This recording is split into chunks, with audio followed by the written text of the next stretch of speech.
So I want to talk about somatics a little bit more. Anyone here familiar with somatics? What is somatic therapy? Oh, okay, nice. Can I get one more raise of hands? Come on, nice. Like half the room is familiar. So with somatics, what we're talking about is the integration of the body in our inner work. That we do not consider our mental health, our psycho-spiritual health, to be some sort of abstraction from the body. We incorporate the body as a living, sentient dimension of our being. Absolutely essential that we do that, because ontologically, like our studying of being, we know from our ulama that we have multiple dimensions. You've, inshallah, been familiarized with this idea of the Nafs, of the qalb, of the aql, of the ruh. Anyone not familiar with these things? It's okay to, we're in amana here. Okay, good. Alhamdulillah. So you're all familiar with Nafs, qalb, aql, ruh. And there's more, right? Which we can kind of loosely translate to Nafs as self, literally, but also I would say ego construct. That's the way I use it. It's ego, right? But ego is not like, we'll talk more about it. Okay. So I'll just put ego for now, right? Also, you can put a slash and put compensatory strategy. Compensatory strategy, and put like a question mark around it. Like, what's he talking about? Qalb is the heart, but also the true self. The nafs is like the acquired self, the safe mode self. Do you remember back in the old days, the old PCs, if they had a glitch, it'd go into a blue screen, went into safe mode? All this can get in that far. I see it. I'm such a millennial. Can't help it. We go into safe mode. It's like we cut off. It's like you can't access the internet. You can't like play your favorite game, but like you can like access your documents and important like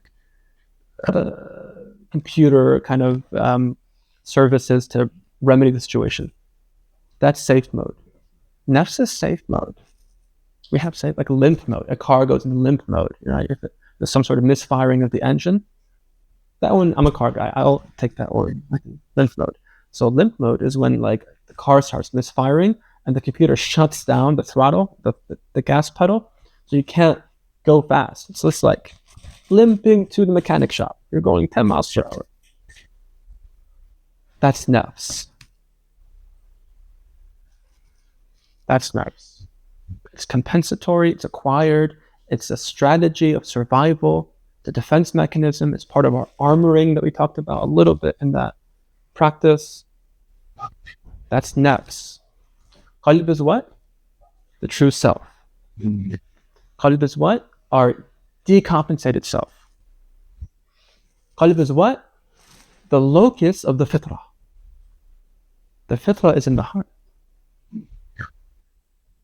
And the heart also connects with this other level of our being, which is what? Jism. What's jism? Right. Body. Our old friend. Jism. Our earth. Our corporeal reality. Our grounding in this world. The mercy of God is here in the flesh. It's not somewhere far away. It's right here. Can you not listen to your heart and soul?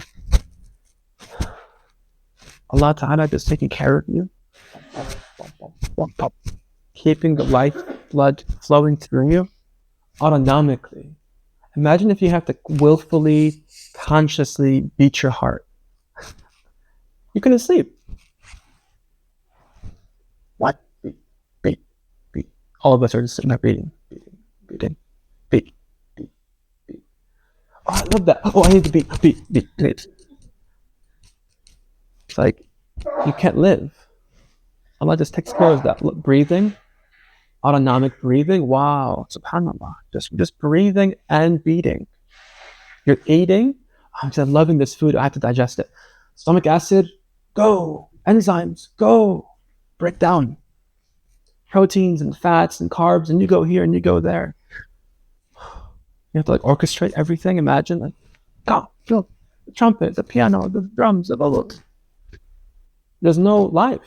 You're just dealing with life's processes. But we have these inner faculties Allah has given us that we can actually just be above it, subhanAllah, and just trust it's all being taken care of, as long as we honor certain components of the jism, certain needs of the jism, like good food and rest and exercise and so forth and so on, stretching, movement, touch. We need touch. We'll be holding one another, pray together. Do you remember during COVID, we had to pray at the masjid 6 feet apart? Do you remember that? It was so weird. I'm like, where's that person that steps on my toes? Because they're one I'm like, come here, man. Come and step on my toes. I miss you. Rub my toes all you want, brother. I miss that. Come on. And then that first prayer when we're back, I'm like snuggling a little bit into them. Like, oh God, it feels good to be contained with a lot of brothers are back with me. Feels like home. We need that. So the heart is in the body. It's embodied. What's the proof of that? You know the proof of it. You've heard the hadith of the Prophet sallallahu alaihi wasallam. Inna fil jasadi mudgha. Verily in the body, it's an organ. If it's sound, the whole body is sound. And if it's corrupt, the whole body is corrupt. Ana wa hiya al-qalb. It is the heart. So not only is the heart a reflection or reflected onto the whole body, on the totality of the organism, the heart's good, the whole body is good. If it's not, it's not. But also look at how the structure of the hadith, inna fil jasadi, verily in the body is the heart. And the ulama say, of course, as the Shaykh was saying yesterday, we have two hearts, right? We have called it the mechanical heart, and then there's the spiritual heart. And the ulama say, it's the spiritual heart that we're really talking about here. The spiritual heart is in the body. The heart and the body, the ruh and the body are saturated. Think of saturation. This is the language I like to use. We talk about the ruh and the jism. They're fully saturated into one being, like a sponge that takes on water. And it kind of expands with water. And you can't even see the water anymore, right? It's like to think of a wet sponge being, there's some sort of fibrous ball and then there's water. A separate thing doesn't make sense. You're looking at it, it's like a full sponge. It's just one entity. And that's what happens to us. We have this ruh that comes into the body and becomes one with the body. And it governs the body. It keeps the heart beating. That's what keeps the heart beating and the lungs breathing and the food digesting and our affect, our emotions, and all of our cognitive faculties, our intellectual faculty, all the lights are on through the ruh in the body. It's in the body.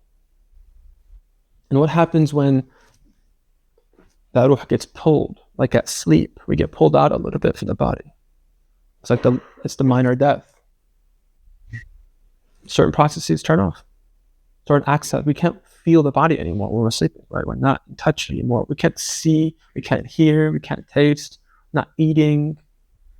We're still connected, still digesting. There's actually healing mechanisms that happen while we're sleeping that are essential for the body. So we have to be able to sleep.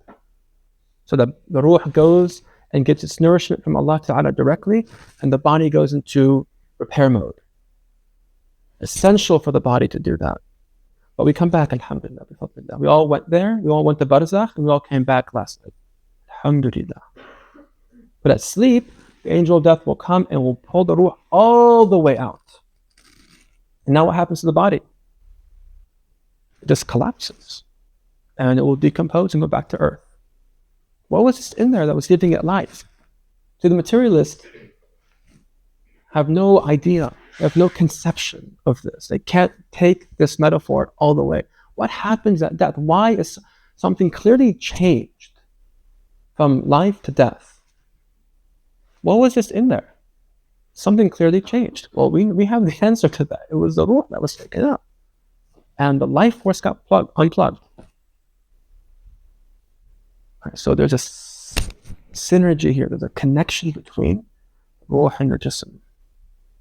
The qalb, so, is the true self, the embodied self, the house of the fitrah, and really the place that we're cultivating our return to. The aql is the intellect, which, we're not, I'll just name it. It's not really as essential to this work at this point. Aql is intellect. And it's not reason, though.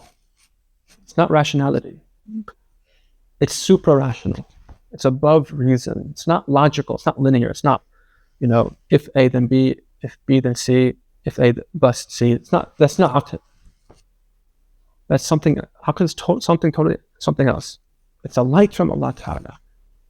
It's a nur, it's basira, it's your inner eye, as the Shaykh was saying yesterday, it's your inner eye. And he was pointing here. Because the aql is a branch of the qalb. It's a nur that comes from the qalb. When you're in your qalb, when you're in your body, when you're aligned with yourself, or you're aligned with Allah Ta'ala. And the ruh, and there's sir, and there's khafi, and there's all these other parts of us. Not so relevant for this conversation. But I want you to think of nafs, qalb, and jism here. This is where this is the domain we're in. The really human, visceral. So the somatic work becomes very apparent when you frame things like this, right?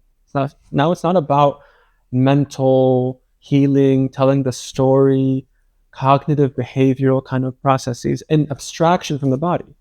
There is utility to CBT and DBT and these more cognitive things. Absolutely. I use them in my practice too.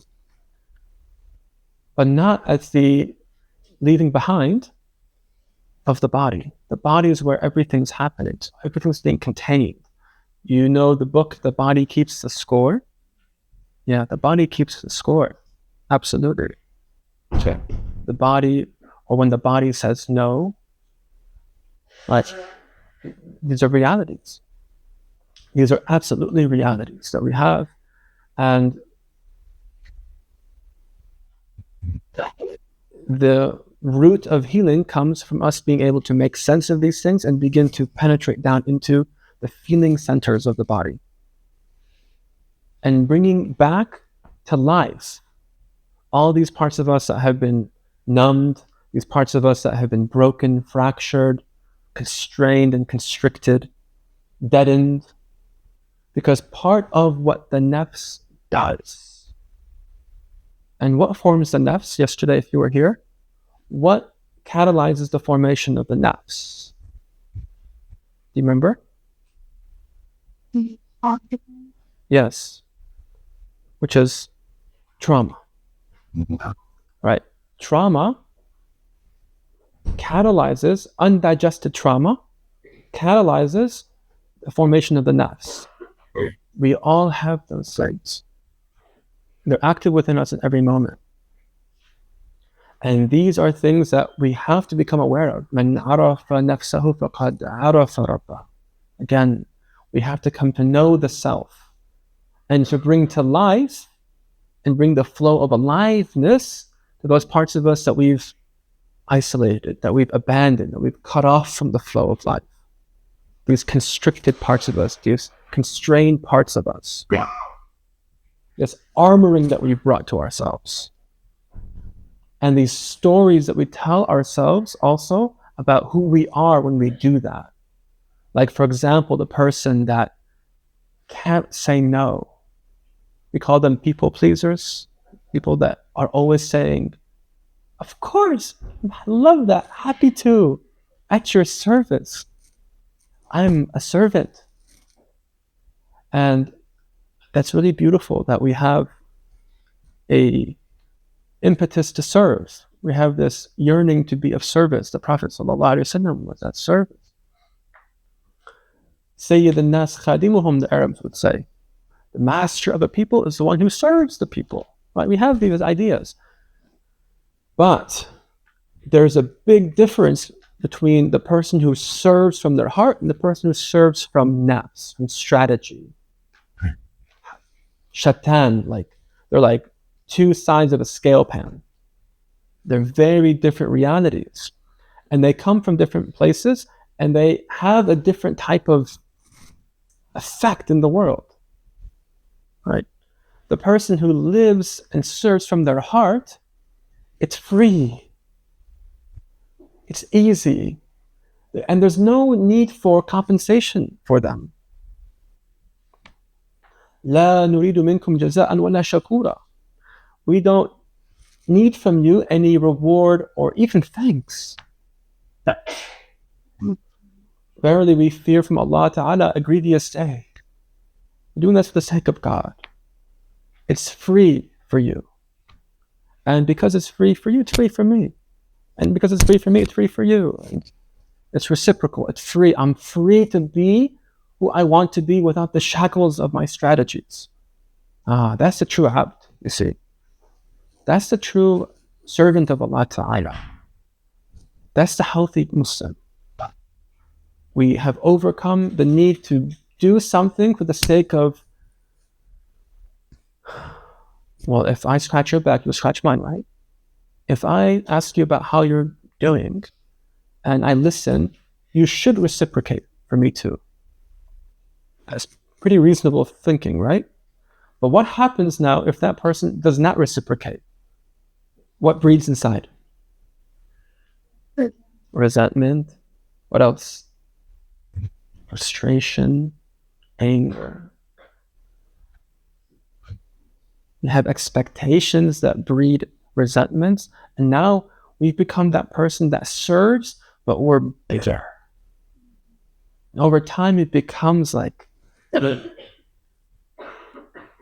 whole structure, and you become known for, they're really nice and helpful, but it's really heavy being around them. Like it's like they feel like they're doing you a favor.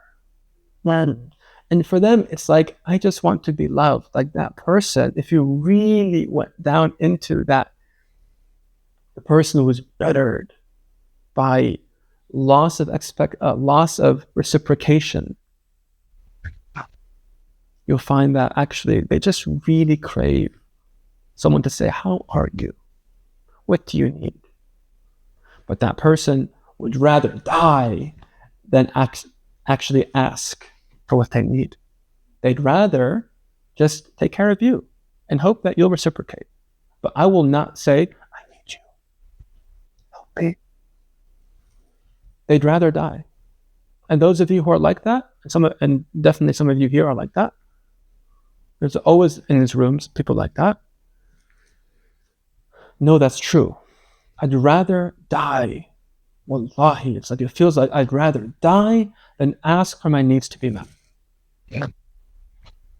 Isn't it? You don't have to raise your hands, but I know it's true. And I know you know it's true. It's there. Absolutely. Or the people that say, I am not worthy. And they have a story about that.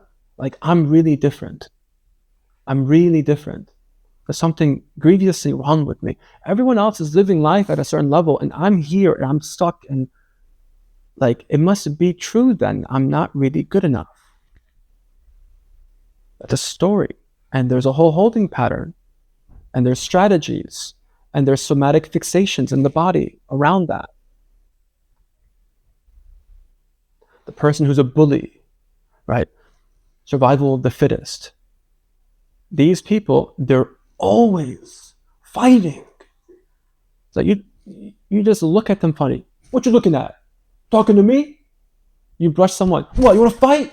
Like, wow, bro. Like, I didn't even see you. Forgive me. But all right, man, watch out. It's like, who is inside of that person? A very scared little boy. That's what's inside the little person. That's what's inside these little people. Inside these people is a little person that feels something tender. Yeah. The nafs is like a little child, as Imam Busiri talks about in the Burda. The nafs is like a little child. The nafs isn't this egoic troll inside with hair and, an axe to grind and insatiable appetites. And okay, there's an element to that, but that's not really what the nafs is about. The nafs is a little child that needs to grow. And when it's stuck in its lower states, it's stuck in a state of immaturity and fear and shame and suppressed anger. So what do you imagine if all of our strategies at the lower substratum are all fear and shame and suppressed anger because of injustice done to them that they can't speak to for whatever reason? Right? If I say how I really feel, I lose love. I lose my family. I'd rather not speak my truth. We do stuff like that, don't we? All the time. All the time. It's like someone like that's like, hey, what would you like to go get dinner? Where would you like to go? Oh, whatever you guys want. It's like, Habib, it's your turn. Like, just pick anything, bro. Like, please. Like, it'd make me so happy for you to pick. Just whatever. I think you like sushi. Let's do sushi. Habibi, please. Okay. I want to do Korean. Okay, let's do Korean. I love it. Let's do it. Thank you. It's like, come on, man. Like, we want to do what you want to do, for God's sake. It's like pulling teeth. Like, let's make it. Like, we want you to be part of the family, bro, or sis. And then for them, it's like, yeah, I guess it wasn't that difficult to do that. I didn't know. I thought you guys would like, oh God, he wants to do Korean. Cheers. He really wants to do Mexican. It becomes this huge like existential crisis. Like, we just want you to participate in the suhbah. We want to feel you. What do you want? Let us know who you are. Right? So people like that, we want to get them engaged, but they're afraid of speaking their truth or speaking their preference. Oh, I just had a reaction to that. Something in that feels true.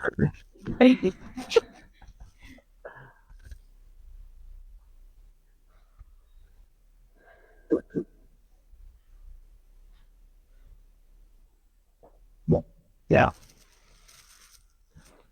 The nafs is like a little child, yeah? So what is the universal remedy for a child who's afraid, ashamed, collapsed from suppressed anger?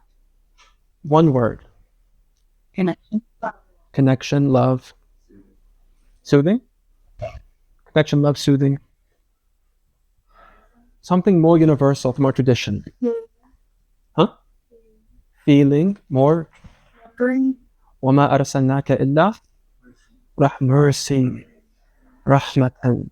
It's rahma, which captures everything. Soothing and love and connection and feeling. It captures all of that. But I like to use, rahma. Allah is constantly reminding us that the fabric of the cosmos is mercy. Ar-Rahman ala al-arsh istawa. The Rahman has established himself on the throne, the pinnacle of creation. The pinnacle of existence is the arsh of Allah. And what name did he say is established on the throne and percolating and permeating through all of creation? Mercy. If we lived in a world where Al-Jabbar ala al-arsh istawa, Al-Aziz ala al-arsh istawa, the mighty, we'd be a different world. Mercy, Ar-Rahman. And then to even emphasize that further, وَمَا أَرْسَلْنَاكَ إِلَّا رَحْمَةً لِلْعَالَمِينَ. We have not sent you, O Muhammad sallallahu alayhi wa alihi wa sahbihi wa sallam, Sayyid al-Kawnayn, إِلَّا رَحْمَةً لِلْعَالَمِينَ, except as a mercy. We haven't sent you but as a mercy, save as a mercy to mankind. It's a mercy, it's an embodied mercy of God, pure mercy. That's the guidance, that's the gift, that's the light, That's nubuwah. That's prophecy. And that's the healing. That's the very, see, this is all about mercy. It's all mercy. We don't earn Jannah. We just, Ya Allah, your mercy. It's all mercy. It's not transactional. You don't earn it. You don't hand in your tickets at the end of the game. It's just mercy. So when we talk about healing, it's just mercy. And even the biggest and the baddest of strategies, the big bullies and stuff like that, you know what helps them soften? Mercy. Mercy. Sayyidina Umar was someone like that, wasn't he? Radiallahu ta'ala anhu. He was mad, he was aggressive, he was pushy, he was quick to temper. Even in Islam, we have, narrations of when someone would just look at the Prophet ﷺ bad, or say a small word, or a big word, really, but say a word, period, and he would just be like grabbing his sword, like, Ya Rasulullah, just give me the word. Just please make my day. Give me permission to cut the head off this guy. Mahlan ya Umar. Easy, Umar. شوي شوي. Easy. Yeah? But that was his love. It's like, it's intermixed with his love and his jealousy, his ghira for the Prophet ﷺ, but also his this impulse to do that. Oh, give me this fight. Oh, easy. You're not thinking now. Right? Our default patterns are not intentional. We're not engaged. There's no agency involved. There's no intellect involved. The default patterns that we have, whether it's to fight or to flight or to freeze, these neurological strategies that we have of our nervous systems, they're all adaptive. They all serve a function, but they all also are unconscious. There's something immature or underdeveloped in that. Because this whole deen, as we're talking about yesterday, deen al-fitra, is about cultivating consciousness. Becoming more aware of oneself, becoming more aware of what's happening, of what the need of the moment is. Yeah? That's what this work is all about. It's okay.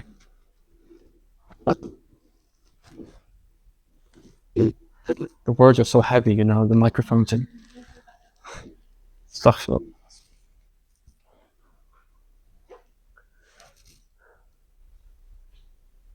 It's okay. Is it good? Is it okay? Yeah. So,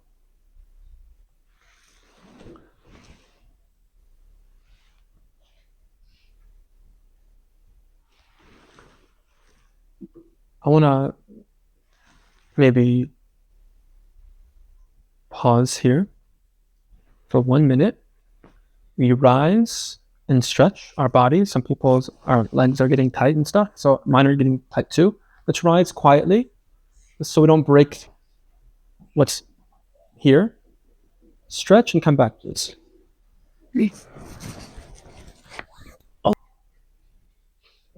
I want you to begin to sway like this. Just, it's all on your hip, on your waist. Just kind of begin to torque yourself left and right, gently.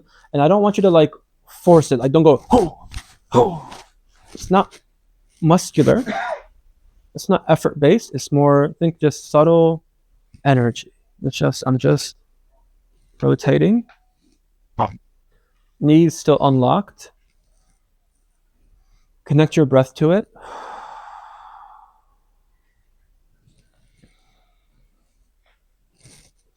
And as you breathe, I want you just to increase it 10%.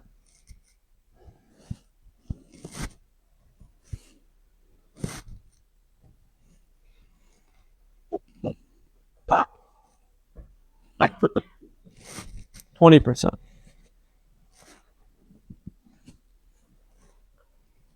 If you want, you can move your hand so that the opposite hand is hitting the small of your back. Okay.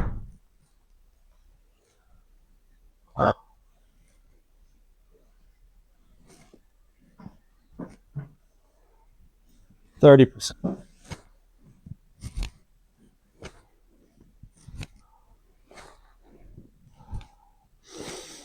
Breathe. Your arms should be relaxed. You're not holding them. They're just moving with the movement of your hips. You're not moving them with your muscles, your shoulders, and your deltoids and all that. 40%.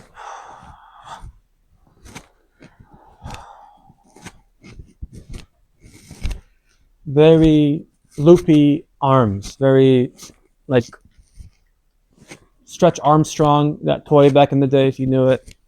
Stretchy, loose, like noodles. Noodle arms. 50%.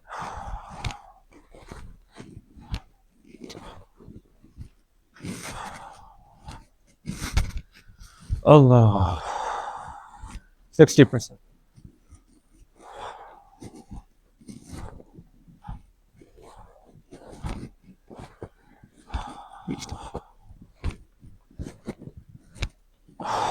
$70.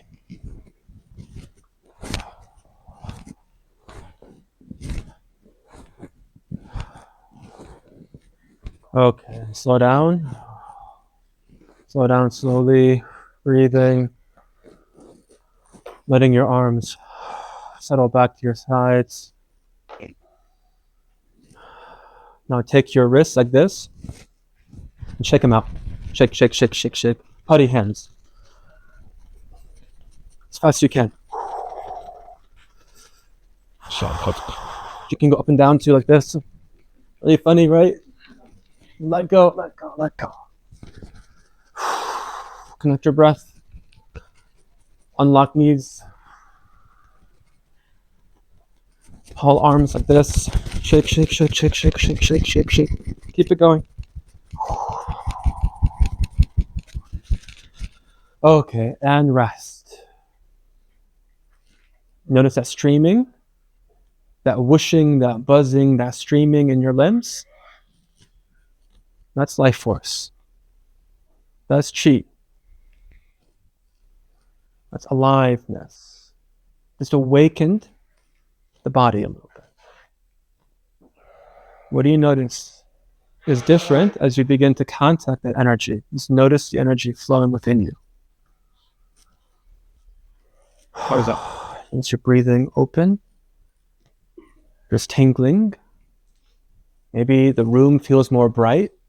Your senses are more acutely heightened.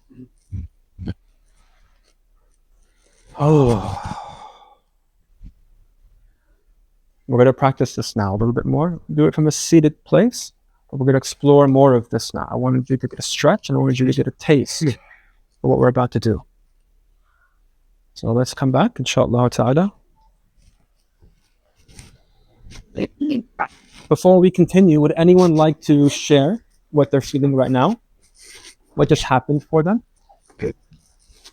Bismillah. Sorry, Ashes. Take care. Sure. Oh yeah, perfect. Thank you. Thank you for changing it. God bless you. Would anyone like to share about what just came up for them in that movement exercise? Yes, please. Isn't right? The word is nashat? Yes. How would we translate nashat? Kind of like energy, resolve, almost like a himma, energy. I think the Sheikh asked about himma yesterday. We can all share with him later about what we just did. Right. Thank you. What else? Yes. Positivity. Okay. With energy comes, and flow comes positivity. Yes. I just like not exhausted, like the ground is like the best of it. Okay, good. Exactly. So notice here, it's not all going to be boom, boom, like this, like of this quality of experience. It may be like, actually, I'm noticing my pain more. I'm noticing my tiredness more. Good. Exactly. And it's not like an either or. It may be both even. I feel nashat. I feel positivity and I feel pain. These aren't binaries. Maybe there's like every inflection of the spectrum that becomes available to us as we awaken to the body. Our total humanity, our fear and our hope, our khawf and raja, both. Our love, maybe our hatred, our hate for things that Allah hates, for example. We don't like certain things, right? Don't like dhulm.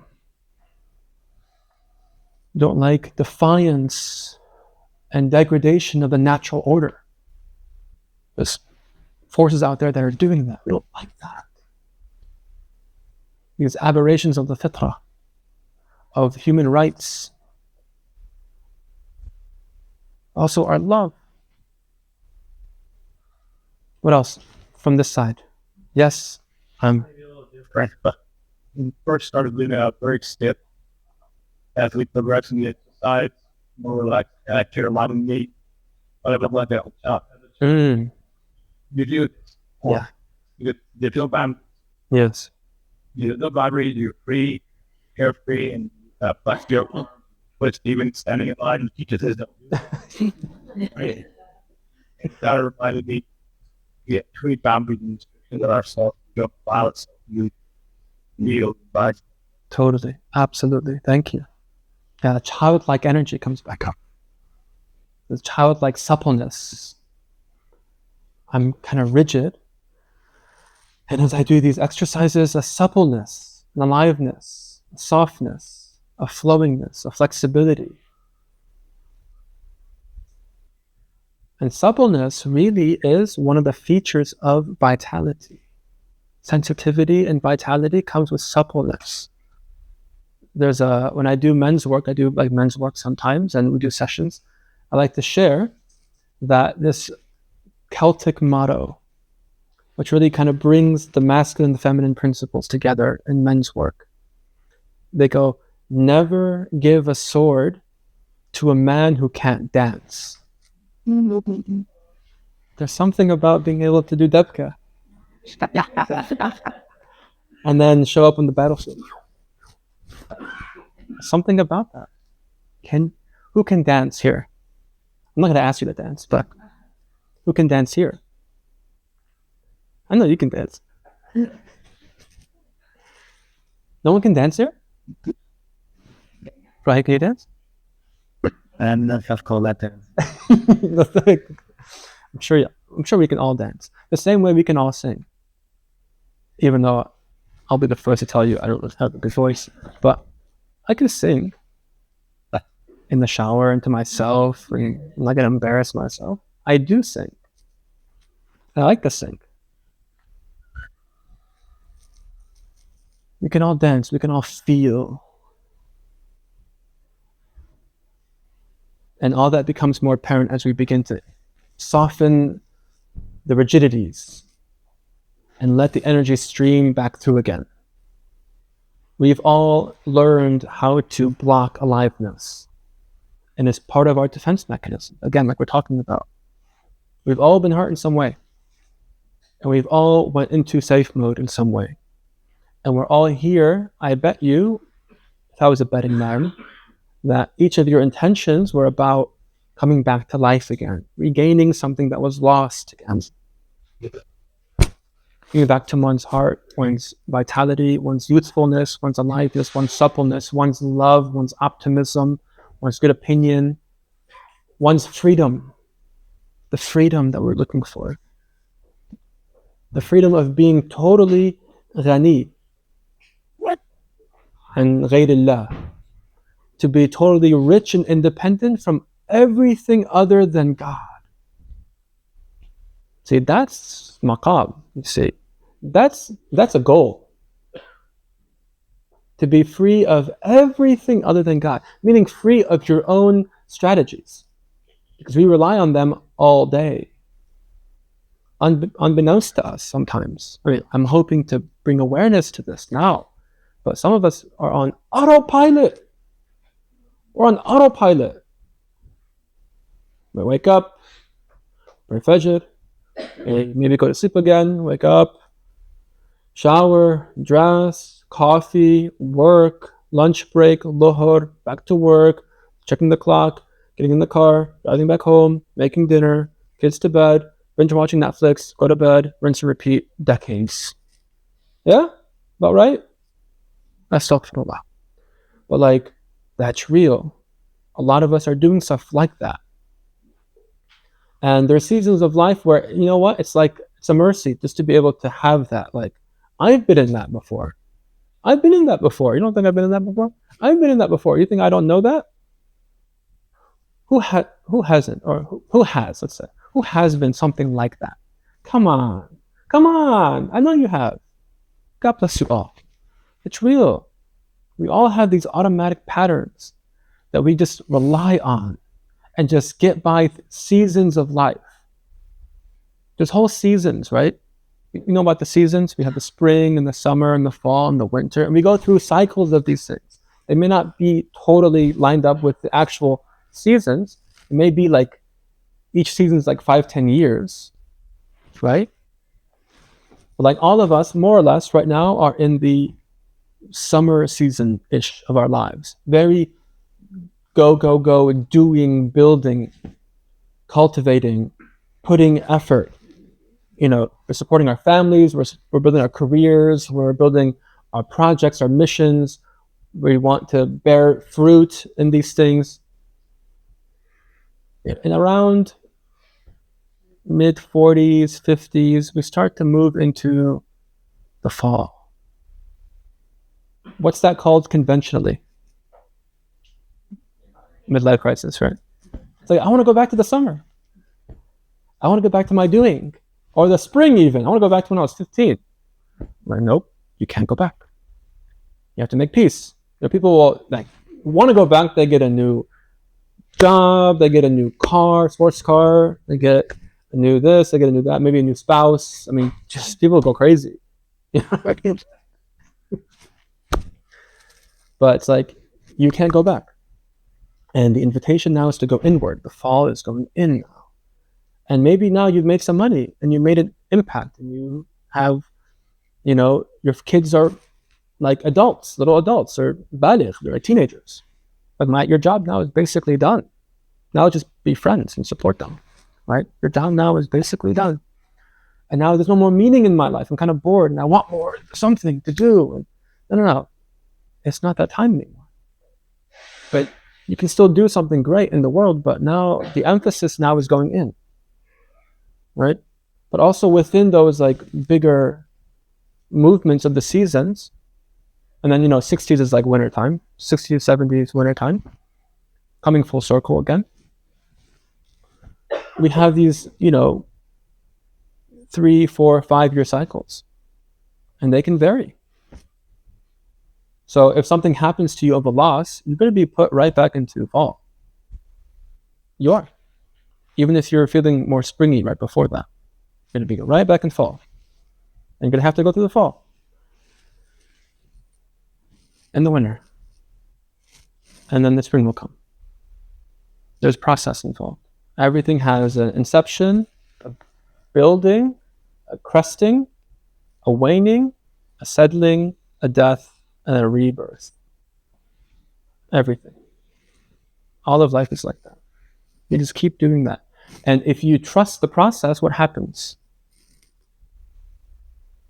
If you don't hold on to one of the seasons and go into your strategy and try to just force myself to not be with what is and not process the pain and be and flow with the will of Allah Ta'ala, then you'll stagnate.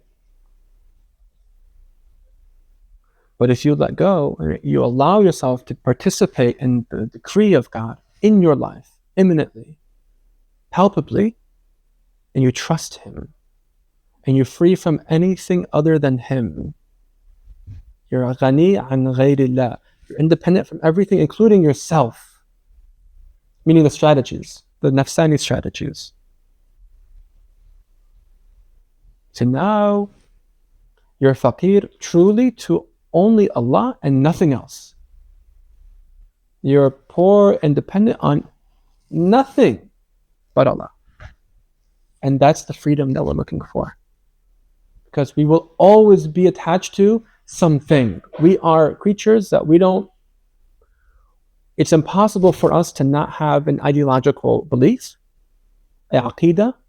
Even the atheists believe in atheism. It's a belief structure, it's an ideology. There's so many assumptions to that, right? You can't just, I don't believe in anything. That's a belief.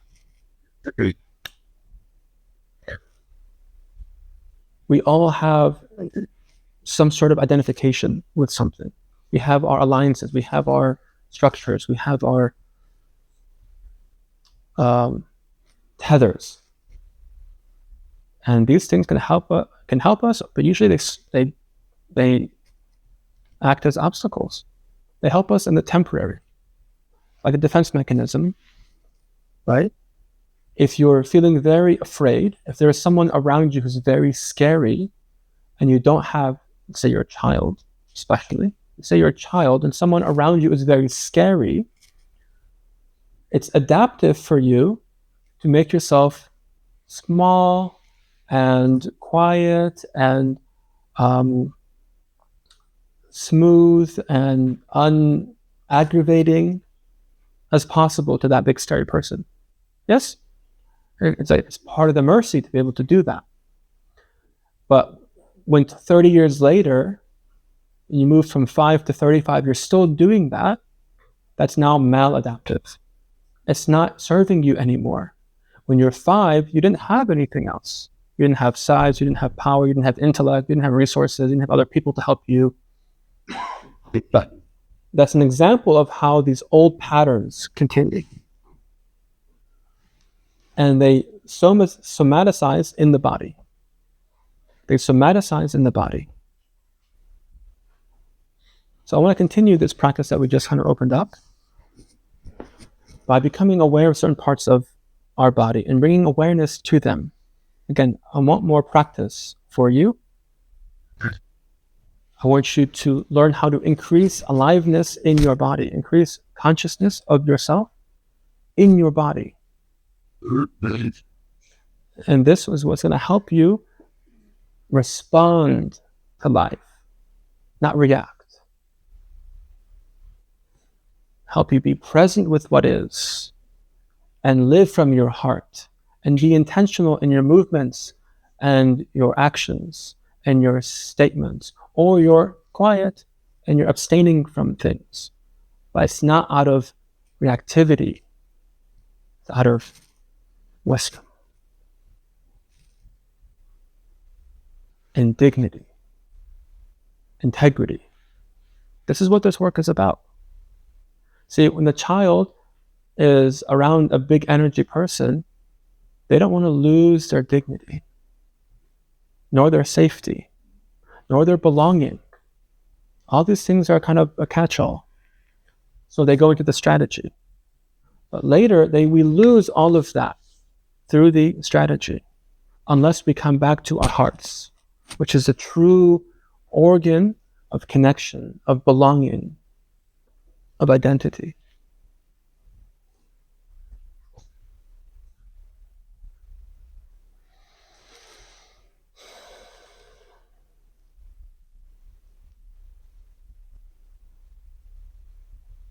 So I want you to get comfortable, whatever that means for you.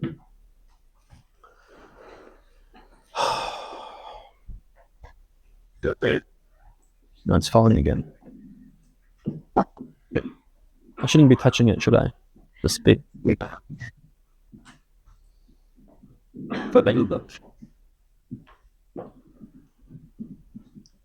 And I want you, in your own way, your own intuitive ways, find 10% more of you right now. Whatever that means for you, find 10% more of you.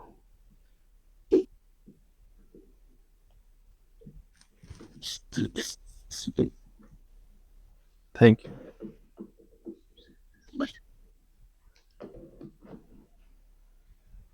Thank you. Look.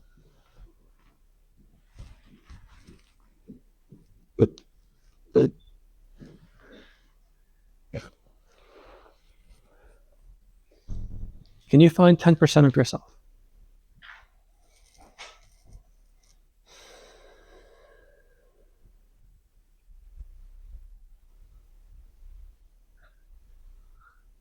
Can you bring to awareness? Okay. It wants to record something else here. I'm going to do transformative. No, it's okay. I'm going to just hold it. That way we're just not being interrupted. So find 10% more of yourself in whatever way that means. I mean, we gave you a couple of examples earlier of how we can do stuff like that.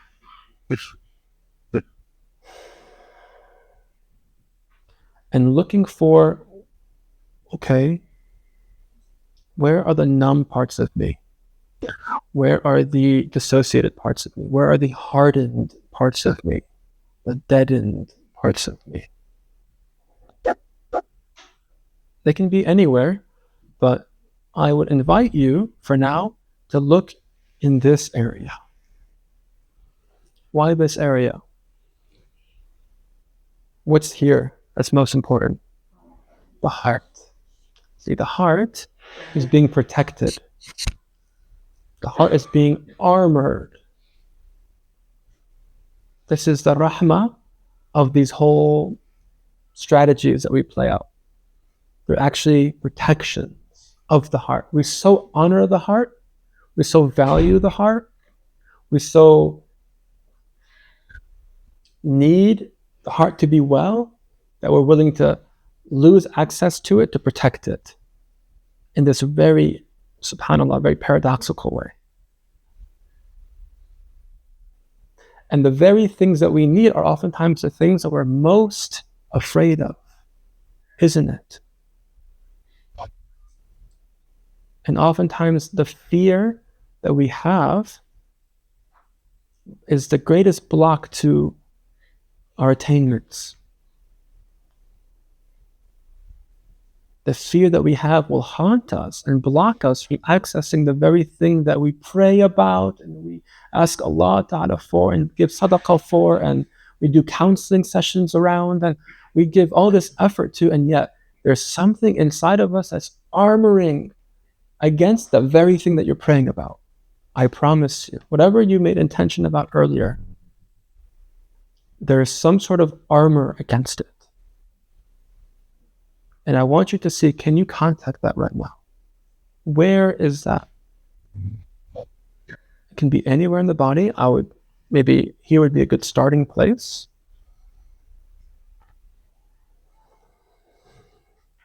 But also noticing other places it could be.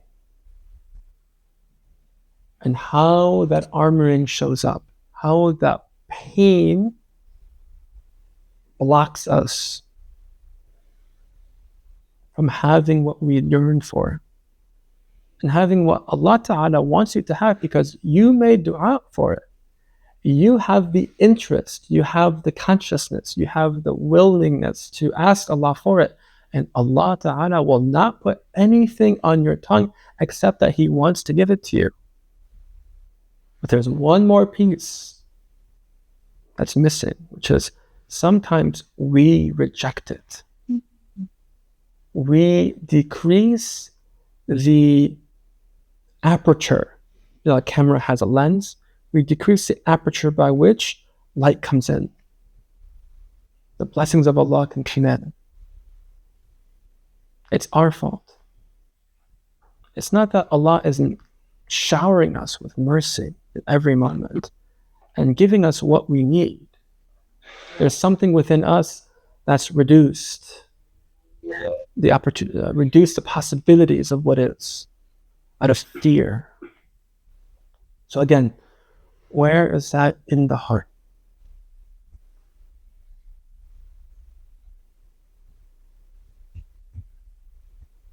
And if you find it, I want you to actually double down into it a little bit. I want you to actually emphasize it. If you find a constriction, maybe you find this kind of wanting to do this, kind of holding, tightening here, actually lean into it. Or if it's in your hands, for example, I want you to actually squeeze into it. Or in your feet, or in your hips. Squeeze into it. Intentionally, consciously. For 10 seconds.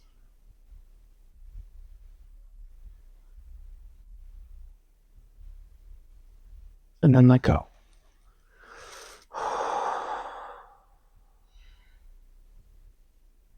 And then find that place again.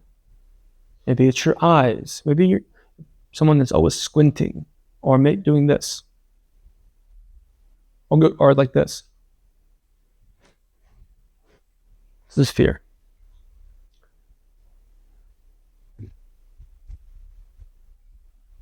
Lean into it.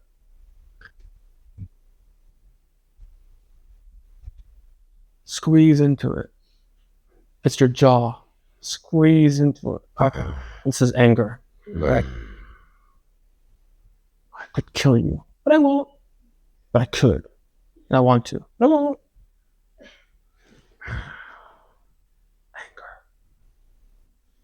Anger.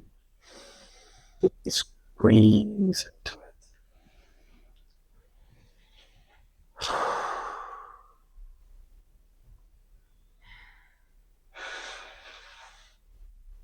One more time.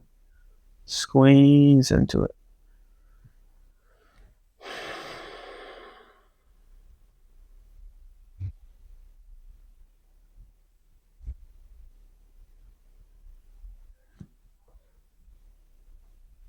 Okay.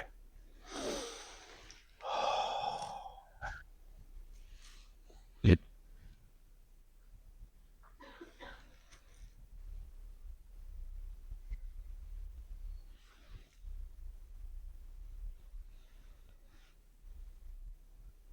Anything interesting happen? Anyone? What came up? As you noticed, just because you found that pain, that constriction, and you gave it attention. You didn't ignore it. You didn't block yourself from it. You leaned into it. What happened?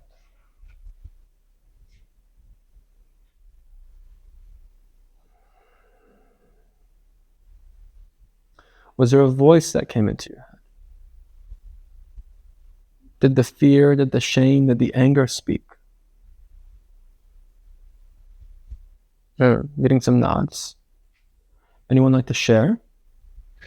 Yes? Okay. Go away. Yeah. What are you doing here? You don't come here. Go away. Exactly. What else?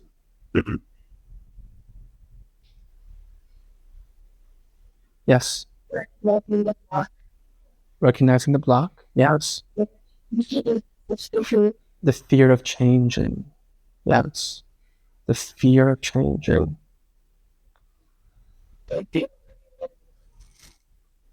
Sorry, one more time. Yeah, it's okay. This is an invitation for all of us, and it's going to be different for us. Stay curious. You can feel it. If you feel even 10% of it, just stay with it. And Ya Allah, I'm trying something new here. I'm finding something new here. If there's something beneficial for me here, give me access to it, Ya Allah. Ask Allah to help us. Ya Rab.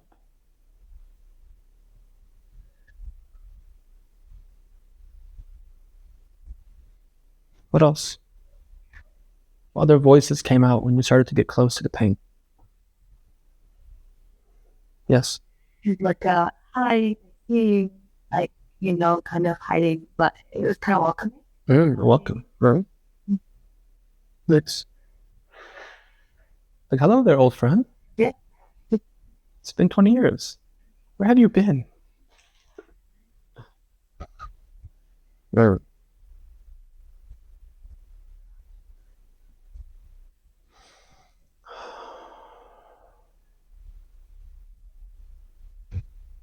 Anything else? Yes. The annoyed dismissive. Mm. Yeah. Annoyed and dismissive. You've done this before, right? What are you doing? Go back out there. You're healed. You're good. Mm. Exactly. Yes. Of that, it and but Yes. Intensified.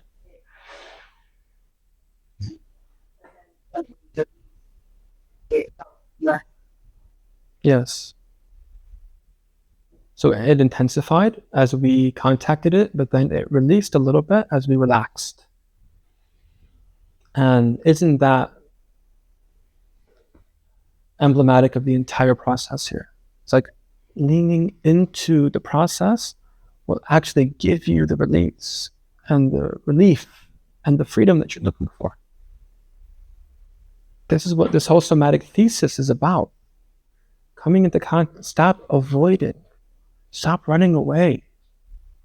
Trust yourself, trust Allah Ta'ala. Be with what is, be with Allah. That's the motto I want you to take away from this weekend. I want to be with what is. And we'll have these different practices that you can put in your pocket. Take them home with you. Practice them. In the mornings and the evenings before prayers, I have a cheeky little practice I tell people, I invite people to do before prayers. I call it forepray. Before you pray, you stand facing the qibla, because what is the prayer about? A connection. Even, inshallah ta'ala, intimacy even with Allah ta'ala, presence with Allah. So before you enter the presence, you forepray, which is what? You face the qibla. Your body faces the qibla. You take a moment, like I'm not just jumping in and putting my hands up, Allahu Akbar. And I'm, okay, my feet are here. Ya Allah, I'm here. Feet are on the ground. I'm standing up straight. Noticing my breath. And I'm noticing my pain. I'm noticing what I'm coming, how I'm acting. كيف الحال? Ask the question, answer the question. Ya Allah, I'm coming with this. Alhamdulillah, and I'm frustrated. I'm pissed about something. Ya Allah, I'm sad. Ya Allah, I'm grieving still, that thing. I'm still feeling it. But I'm here. Allahu Akbar. Whatever the state is, Allah knows. And He wants you to bring it to Him. This is where this work comes into our ibadah and our spirituality. It's not just this weekend bubble that we're going to enter and leave and go back to life and go back to our deen from. I want you to bring this into your practice, into your worship. It's deep. It's deep. And fitra people were already doing this. Right? Fitri people have access to all these things that we're talking about intuitively. We have to name them and talk about, this is the body. So this is your hand, and this is your jaw. This is how you feel it. Go squeeze. And we have to do this, right? Because Fitri people were way more connected to themselves than we are. They just were. Ibn Khaldun, the great historian, philosopher, he wrote a book called Al-Muqaddimah, which I'm sure many of you are aware of. It's a beautiful book. It's the first book of its kind. And in it, he answered the question, who are the best of people? Meaning, who are the most fitra people? Who did he say was the most fitri people on the whole planet? The Bedouins. The Arab Bedouins. And specifically the nomadic Bedouins, not the ones settled in towns. The nomads. Why? He says, these people are free. No man rules them. And they are in their bodies completely dependent on the movement of the stars. They can track for miles. They know every inflection of the terrain.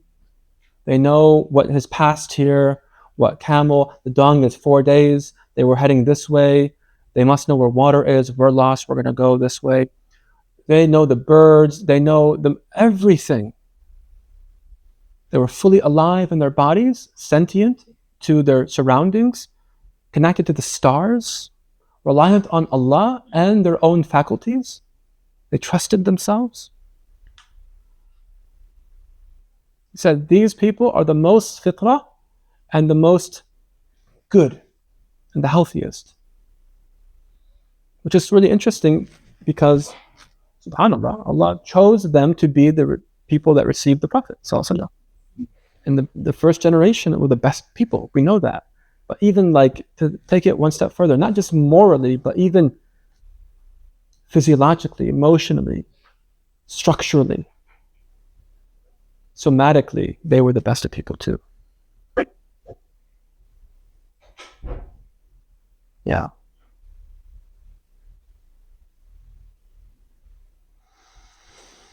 And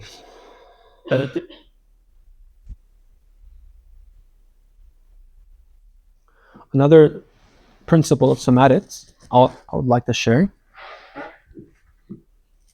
Good. Is we're going to 130, yes? Yeah. Is working on how we carry ourselves, our actual posture.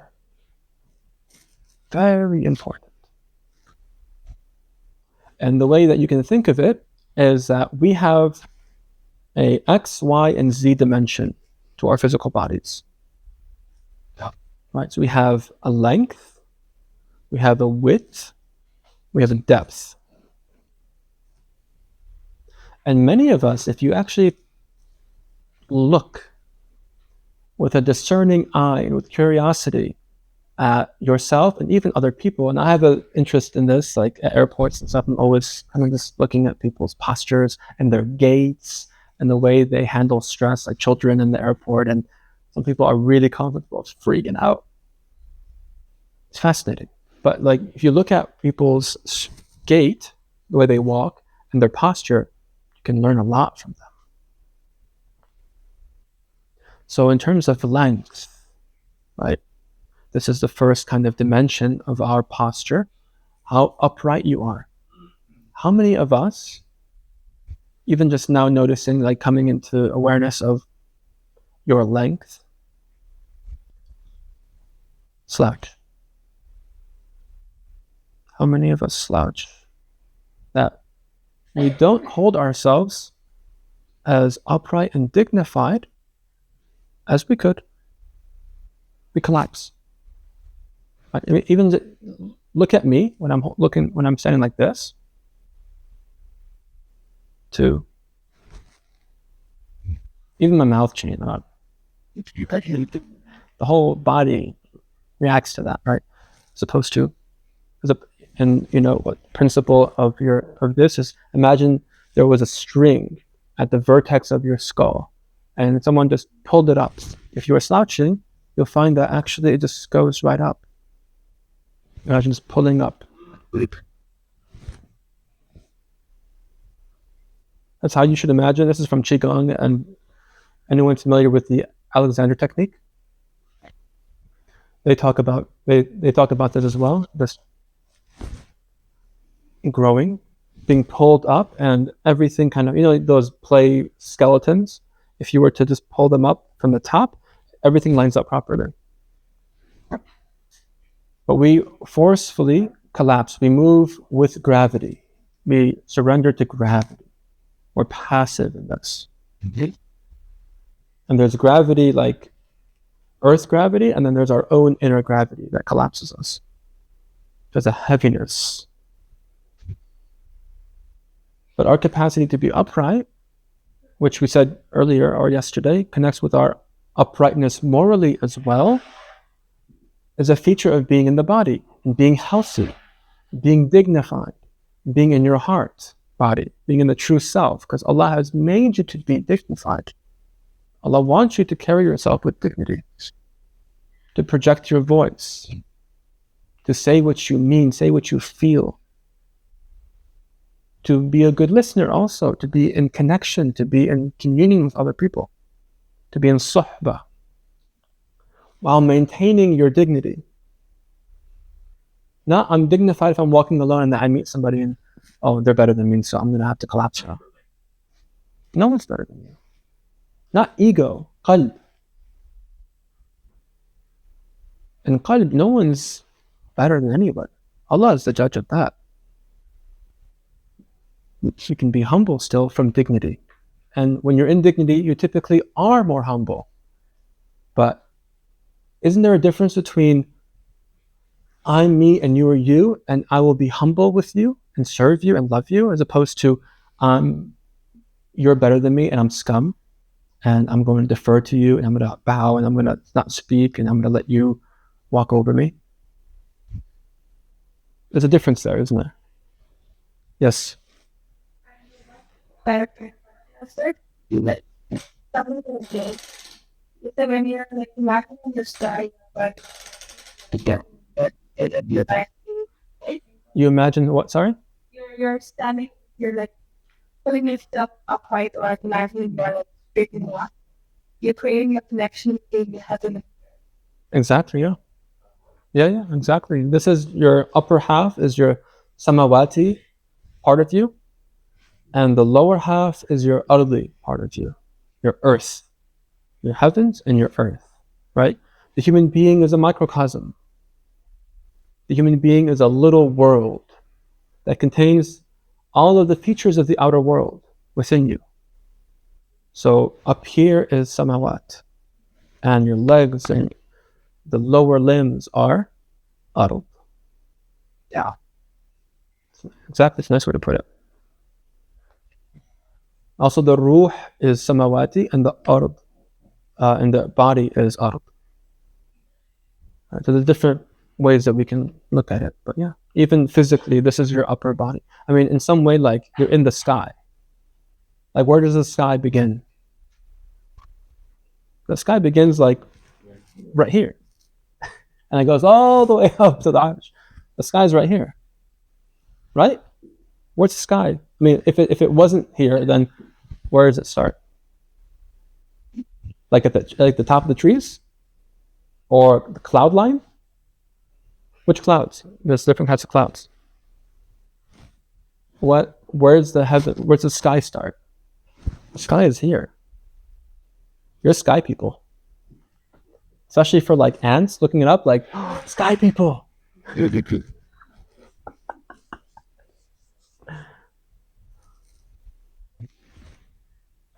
you're sky people.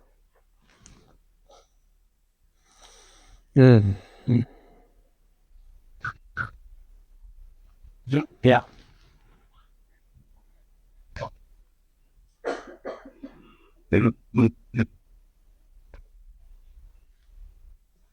So we have a vertical axis, our uprightness, and then we also have our width. And again, many of us will collapse width. We'll kind of constrain ourselves, kind of fit into a little mold. We mold ourselves into something that is smaller than we actually are. We make ourselves small. We collapse and we make ourselves tight. Yeah? We don't take up space. And it's people that like, usually, no, I mean, we all do this in some way, but the people that, again, they don't want to share what they feel. They don't want to share their preference for something. They disavow their agency, which is a very masculine thing. And like a lot of modern men struggle with this, right? Because modernity, Western modernity, has a thing against the masculine. There's like this, because the masculine and the patriarchy is so toxic, in some iterations, we're going to cancel the masculine. There's a cancel culture of the masculine principle. Now, is that a problem? That's a big problem. Why? Because the masculine now is driven underground. And what happens when anything gets suppressed? Sorry? It comes out worse. anything that's suppressed is going to come back with a vengeance. You give a child with eczema steroids, which is the standard of care, right? Right? You have a skin lesion, you give someone eczema, a kid eczema. What happens to the eczema? It goes away. Is that a good thing or a bad thing? But it's a bad thing. Sorry, not sorry. It's a really bad thing. Because that child that now has clear skin, and everyone's thinking, woo, we beat eczema, born eczema, we beat it. Now it goes deeper, and then where does it go? It goes to the lungs. Now the kid has asthma. You've deepened the pathology. You see, suppression is never the answer. Ever. Now, there's palliation, so we can actually, like, if something's hyperacute, like someone goes into psychosis, is there a place for psychotropic drugs just to help stabilize them? Or someone is having acute crisis in their chronic disease, can we hospitalize them and give them drugs for a few days just to stabilize them? Yeah, there's mercy in that. There's mercy in that. But once they're stabilized, it no longer becomes mercy. Now it becomes a veil, it becomes suppression. We need to get them the proper support now so that they can heal. Suppression never heals. Suppression of the masculine power and essence will never heal a civilization. It actually sets it up for more imbalance. And we can't control where that comes up, right? It's like it comes out of, it's volcanic now. It means anger. The masculine power is strong. But it's like men oftentimes now, as modern men, we lose our fire, we lose our capacity. And it's not men-women thing, women too, but it's for the men for a second. We lose our potency. We lose our virility. We lose our voice, our strength. It can become intimidating for people when we actually speak and we want to be nice. And we want to be kind. And we want to be Muhammadan. So what happens to that power that we have? Our voice, our potency. We suppress it. Is that a good thing or a bad thing? It's a bad thing. We don't want men to be lesser than, turned off, suppressed, energetically castrated. That's not good for any civilization. This is about yin and yang principles. What's better, the yin or the yang? Both. Which one's better? Both are better. Exactly. In some way, it's a stupid question. It's like, what's better, the in-breath or the out-breath? Pick one and commit to it. See how that goes. It's stupid to think like that. We need masculine. The Prophet ﷺ had characteristics of Jamal and characteristics of Jalal. Sayyidina Ali says about the Prophet ﷺ, إِذَا رَأَيْتَهُ بَدِيهَةً هَابَهُ. If you saw him suddenly, he had haiba. He had a presence. He was a king. Can you imagine seeing the Prophet ﷺ walking through town? Just walking on this farm? What do you imagine he would look like if he was here right now? Sallallahu Alaihi Wasallam, walking amongst us.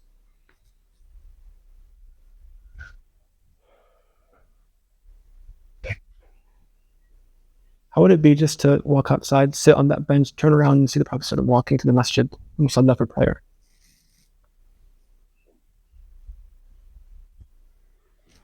Haiba. Wow, Akbar. There's something magnificent about that.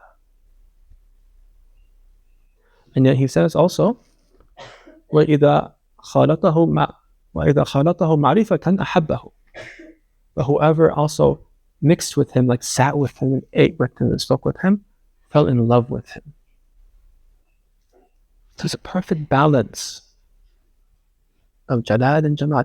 When Imam Ali again tells us, in the heat of battle, and he was an amazing warrior. He was like a samurai ninja. Sayyidina Ali was incredible. He loved to fight. Sayyidina Ali loved to fight. Sayyidina Ali said 3 things that he loves. Just to get an idea of how he was. He said, Uhibbu, I love, as-sawm as-sayf, fasting in summertime, long days. Wa ikram ad-dayf, and being generous to my guests who visit me. Wa darb as-sayf, and hitting with swords, going to war. So funny. So he was saying, in the midst of battle, when the heat of battle would really ramp up and amplify, he and everybody would come behind the Prophet ﷺ. He would lead the charge. He would lead the line. And it'd be like an arrow. He'd be at the point of the sword that penetrates the army ranks, and everyone would be around him. That's masculine energy. That's beautiful energy. Again, Imam Ali, one day he's in battle, and he's a champion warrior, and he's fighting a Persian man, and he wins him. He throws him to the ground, and the man on the ground, knowing he's about to be dealt the death blow, looks up and goes and spits in the face of Ali. What does Ali do? Sayyidina Ali do? Huh? He resheathes his sword and walks away. It's like, what? It's like, why are you not killing me? Why are you walking away? Sayyidina Ali turns around and says, when I was first fighting you, I was fighting you for the sake of Allah. When you spat in my face, it got personal. And we don't kill for personal reasons. Same action, different places within. When he's free from his nafs, when he's free from ghayrillah, everything other than Allah Ta'ala, he can do even the most heinous of things in other contexts. Take the soul. Because fi sabilillah, jihad's a different game. This is a martial, we're not pacifist in that way, right? And this is a civilizational ethic. We all, in this country, right? Thank you for your service. Someone's in the army, someone's in the military. Thank you for your service. Thank you for your service. Thank you for your service. Right? We honor our warriors. The service means that you do it fi sabilillah. And you have to have command of yourself to do that. Wow. Can you imagine? We've never been in battle. The heat of battle is different. Even if you've been to one battle. People now, they go and they shoot with drones and snipers from a distance, and they come back and they have PTSD.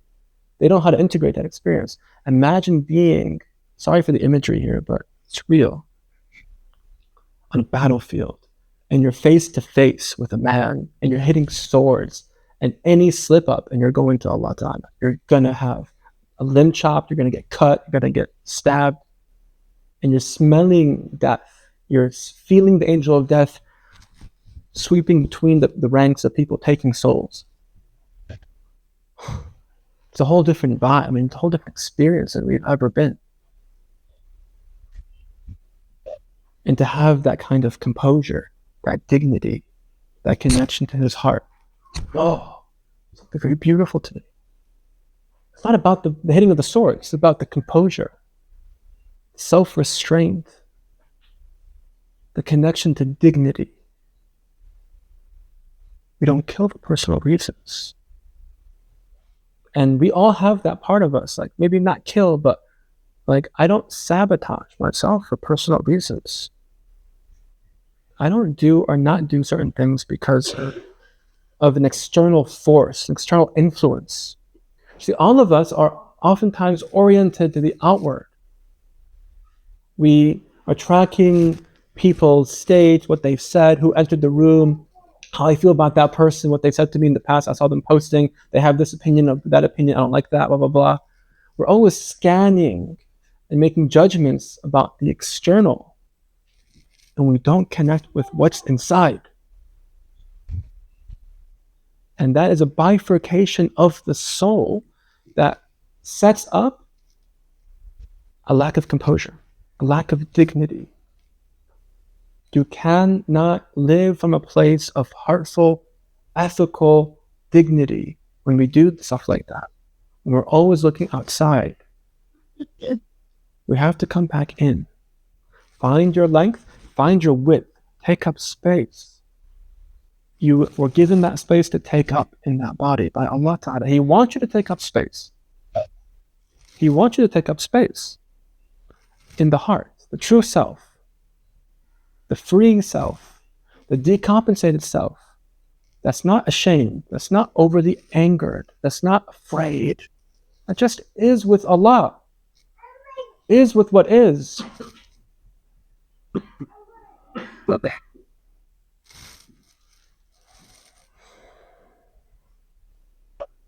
It is not reactive to the environment. Right? I'm responding. I'm taking in the environment. I'm not responding. One of the amazing and funny stories of the Prophet ﷺ, when he was once walking in Mecca, and he was with the Sahaba. And the Mushrikeen and the Qurayshis would often taunt him. They taunt him, say words, and you're a soothsayer, you're a magician, you're a liar. Hashahu, sallallahu ya habibi ya Rasulullah. And one day, they're walking past this group of Qurayshis, and they called him Mudamdam. Oh, Mudamdam's past. Hey, Mudamdam, what's up, Mudamdam? And what's Mudamdam mean? It means like the blameworthy one. What's Muhammad mean? The praiseworthy one. So the Sahaba, so the Prophet turns to the Sahaba and says, look at that. Yesterday these guys were mocking me and berating me. But look how Allah changed their hearts and changed their tongues, and now they're berating this guy named Mudamdam. But who's Mudamdam? I'm Muhammad.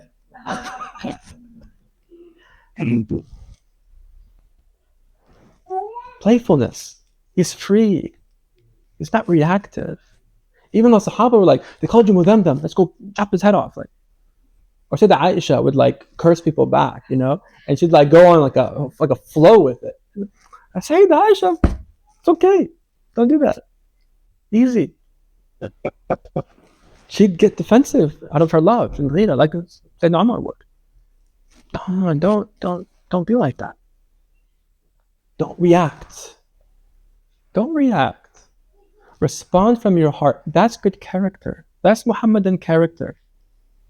That's what health is all about. Being able to ascertain what's happening around you, have a proper assessment of the conditions, of the environment, of the context, of what's happening, what influence is coming in, what energy is in the room. But maintain composure, maintain your length, your width, and your depth. Lean forward. Some people, right, they won't have depths. They won't let themselves, maybe they'll bend down or they suck in. Like they're suck in their belly, they're suck in their chest. They don't let themselves really fill out.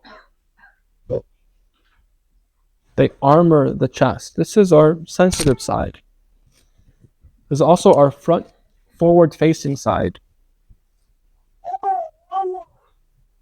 And the back is our backward-facing side. People that oftentimes think about and ruminate about what happened in their past too much get weak backs. They overextend themselves into the past, into the back. They have weak backs. And some people that have anxieties and worries about the future oftentimes have weak cores, weak fronts. Maybe they even lean forward, they lean back, maybe. You can see these things in people's posture, in your own posture. But having composure, having dignity is connected to your own state of being, the way you hold yourself without compensating. We want to decompensate, right?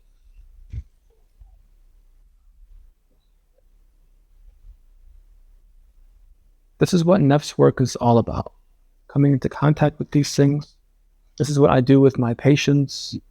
We do a type of work where we're using cognitive, relational, somatic, spiritual interventions to help contact more and more of these inner dynamics, these inner realities, and bring them to life.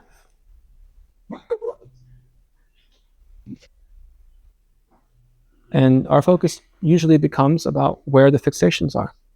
Because if we remove that, everything almost automatically goes back to normal. There is a natural healing force within you. You're always inclining towards balance. The body, you eat something, the body will digest it automatically. It'll break down the proteins and the carbohydrates and the fats, and it'll move it through the pyloric sphincter of the stomach into the small intestine, and it get absorbed through that very small one cell thick lining called the gut lining, and into the bloodstream, and from there shunted to different parts of the body, different organs, different tissues, and utilized. And then those things have waste. These different processes of the body, these different organs have waste. It dumps that into the blood. It goes around the kidneys and the liver. It's filtered out. SubhanAllah, it's all happening. It's all happening automatically.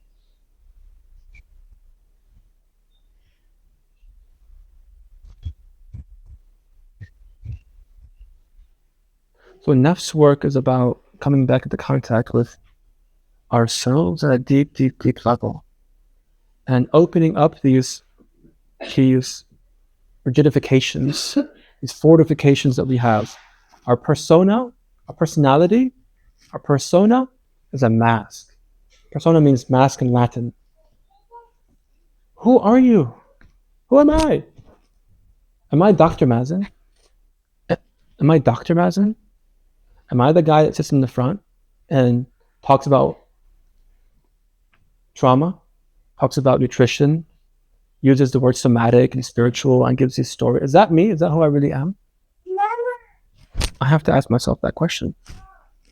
Is this me? Or am I in a posture? Am I holding myself to be something? I have to contend with that. Like, now that I'm in this role where I find myself in this position in different places, I have to contend with that. Are you really that guy or not? And if not, you better check yourself. It becomes a huge challenge for me. I mean, this could be this puts my akhirah on the line. It's terrifying.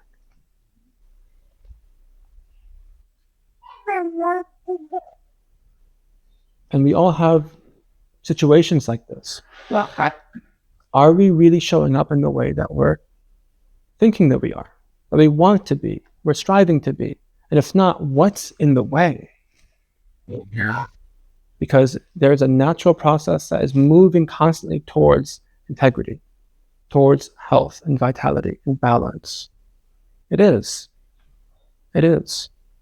And the best healer, again, healer in air quotes, the best healer is not the one that makes you feel like he's doing something or she's doing something.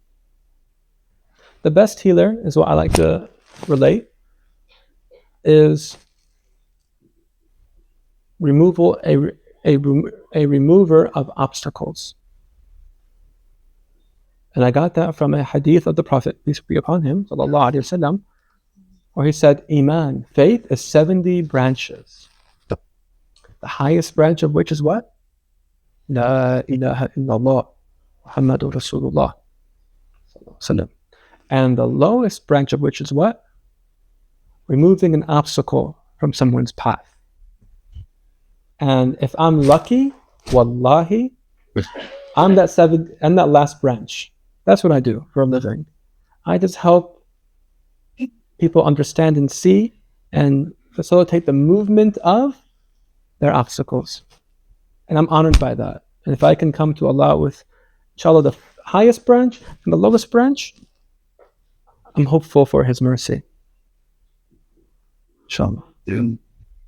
But that's really what this work is about. It's not about healing. It's not about, some sort of real spiritual realization, some sort of big cosmic thunderclap of a shift, whatever. It's just, where am I holding myself away from God? Where am I holding myself out of presence with myself? Where am I blocking the flow? And what's that emotion? Is it fear? Is it shame? Is it suppressed anger? What is there underneath it? And what's the story that keeps it in place? Like some of us have stories. Like, again, we talked about there's 9 different flavors of nafs. One of the flavors of nafs is, I need to be perfect. Because if I'm not perfect, people won't love me. There's a perfectionist story that we have. We hold ourselves to a very high standard, and it's very constricting to live in that story. And we conflate it with ihsan, especially if you're Sufi oriented. It's like, oh yeah, ihsan, I can do that. I can be perfect. It's like, afwan, forgive me. Ihsan is not about being perfect. Ihsan is what? Excellent. And sincerity. And integrity. Being about it. And in some way, ceasing to be. But it's not about being perfect. Perfect is not in our vocabulary. No, can you be perfect? Can anyone be perfect? Practically. It's impossible. The setup, you see, it's an egoic setup. And here's the thing with all 9 of these stories is that shaitan knows that you tell yourself that story, which is wild to me. Because who's shaitan? Your qareen, your shaitan, is assigned to you at birth. And this is kind of creepy, but it's true. He watches you at every stage of your life. So your qareen is attached to you at birth, and he sees you suckling at your mom's bosom and getting that love or not getting that love, and he sees what happens inside of you at that level, and then you're growing up and you're walking, taking your first steps, learning your first words, and how the environment responds to you in that way, and how you react to your environment back. And then you're going to school, and then what happens at school? Are you the cool kid? Are you the weird kid? How do you respond to that? All of these compensations that start to happen inside of you, your first love, your first heartbreak, your first betrayal, shaitan is right there. Shaitan is right there. He's watching everything, and he knows you. He knows how you are. He sees you, how you are with people, sees you at home when you're by yourself, what you're doing when you're by yourself, what you're telling yourself, how you're distracting yourself, the types of numbing behaviors that you have. I tell people, your shaitan is a master psychologist. He knows your psyche through and through. It's weird, but it's true. And what does he do? He whispers to you. He whispers to you. And what's the part that he has access to you of the nafs and the qalb and the aql and the ruh, your ego and your heart and your intellect and the spirit? What aspect does he have of you? Nafs. He speaks to, he's tuned into the frequency of nafs. And when he tunes in, is it like, you should go sin, you should go drink, you should go smoke, you should go fornicate, you should go. Yeah, it's easy. I mean, that's like basics, right? You're all above that. But like, What about your story of being perfect? Oh, if he knows that story, tell you, yeah, be perfect. Or if you're like a high achiever, it's like, you should do that project. And no one else can do it but you. It has to be you. And you have to, and there's like a moral thing, like, this is your responsibility now to do this thing. Ooh. And now he puts pressure on you. And there's shame, and there's like a threat of loss of belonging and self-worth if you don't do it. So now it's a high stakes thing, you see? And the whole thing is the whole thing's fraudulent. The whole thing's fake.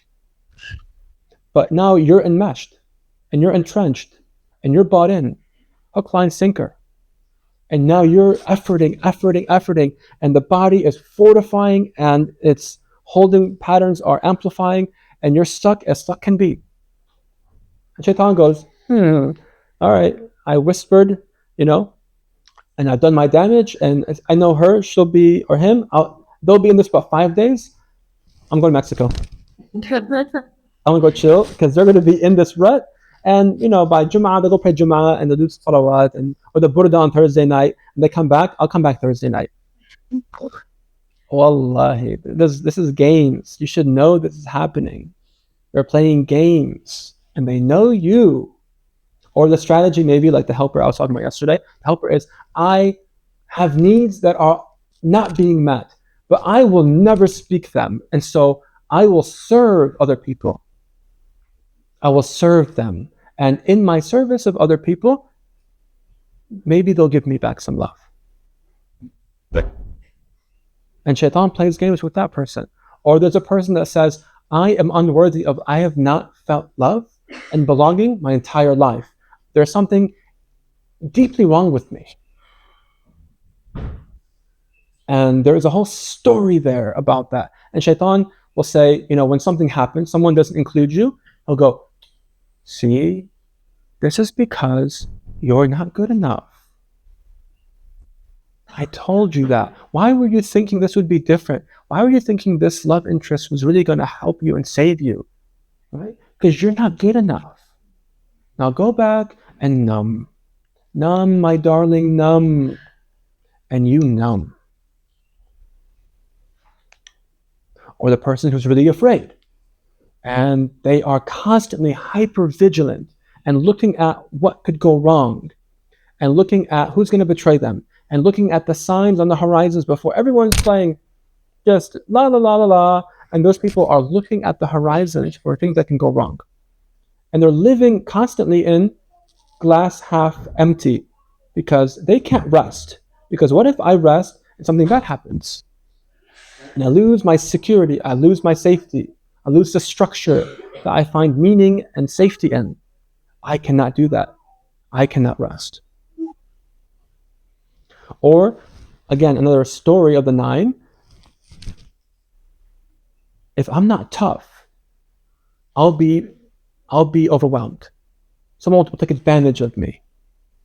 So anytime there's any threat, I'm not going to just run in fear or collapse in shame. I'm going to fight. I'm going to fight. Again, that's like that very Umari dynamic, right? Very Umari dynamic here. Very interesting, right? They're afraid of being overwhelmed. They're afraid of being small. So they overcompensate. Deep down inside, please don't hurt me. But that's the story. The story is, if you're vulnerable, you will be taken advantage of. So don't let anybody see your heart. Never show your cards. Always stay strong. And Nafs goes, absolutely. Nobody gets in on fortress. Right? And you start saying stuff like that, Nafs is like, okay, go to Bali. They're in that thing for a while. I know them. Yeah? I mean, it's so interesting. Even, has anyone seen the Omar series? The NBC series? It's in that show, and it's a true narration. Someone asked Omar, why are you like this? Why are you so this? Yeah. So Omari, what was his answer? Do you remember? Anyone remember? What was his answer? It's a beautiful answer. He said, I'm like this because my father used to beat me as a child. That's what he said. Trauma. See, Sayyidina Umar was responding to his father's very aggressive energy. And see, when you're in that kind of context, there's really two ways of responding. Either you become like that, or you collapse. And it's from Allah's will, and it's decreed that you will have a certain type of nafs, a certain type of destiny, a certain type of struggle. So Umar was given, you become like that. You imbibe that type of energy to defend yourself. That's the strategy. That's the story. If I'm soft, I become weak and vulnerable. Never again. Never again. That's like their story. Never again. That's like all the Nafs' story, really. But look at his arc. So beautiful. You know the story of when he was Amir al-Mu'mineen. He was Khalifa, king of the world, conquering Persia, conquering Rome, Egypt, all under his banner. King of the world. And he would walk around in Medina, the capital of the world empire at the time. And it was his wont to walk around and check on people. And one day he walks and he hears a woman lamenting, almost like not cursing, but like really angry. Woe to Umar! Woe to Umar! He gets all the wealth from Persia and Rome, and his neighbors are starving. As she's sitting there boiling rocks and water for her kids who are there, starving, giving them the impression there's food coming until hopefully they just go to sleep. And she's cooking and she is just, she's in grief. This is grief speaking. And Umar hears that and his heart liquefies and he's weeping and he goes to Baytul Mal, the treasury. He gets a bag of wheat, a bag of something else, whatever. He's walking to this woman's house and people are seeing him like the king, Khalifatullah, Amir al-Mu'mineen is carrying, and he's like, remember, 8-9 foot tall. I mean, he was, mashallah, giant. He's like, yeah, Amir al-Mu'mineen, let us take it. He's like, will you take this burden? You can't take this burden. I'm going to be asked about everybody here. You don't want this burden. You can't take this burden. It has to be me. And he takes this food to her house. He knocks, just walks in, and just starts cooking quietly. And this woman's like, oh my God, who are you? SubhanAllah. If only Umar was like this guy. She has no idea who Umar is. And he's still cooking and weeping and asking Allah to forgive her or forgive him.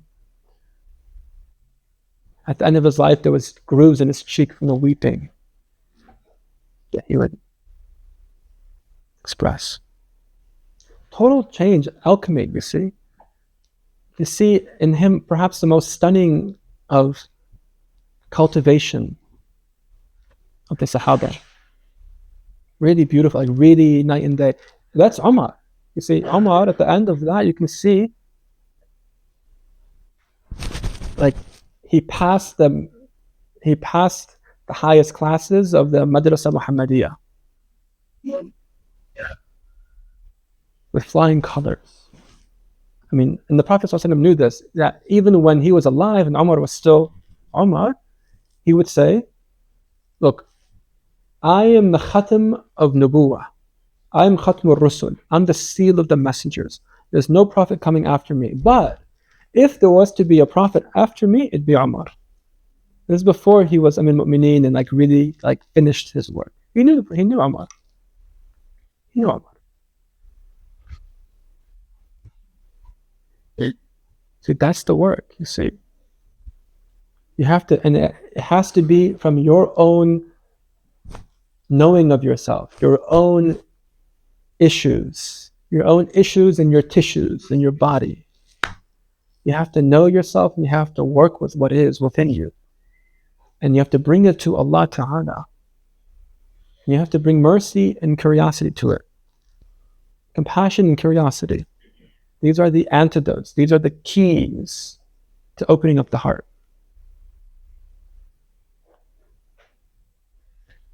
And this is what helps dissolve the contractions and the fractures within.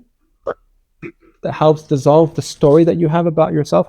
I have to be this so that I don't lose love, so I don't lose worth, so I stay safe, so I don't get overwhelmed, I don't get taken advantage of. It's like, no, you don't. And you're relying on that. And it's not serving you. And it's making you more susceptible to those very things you're trying to avoid. Allahu Akbar. Isn't that true? Isn't that true?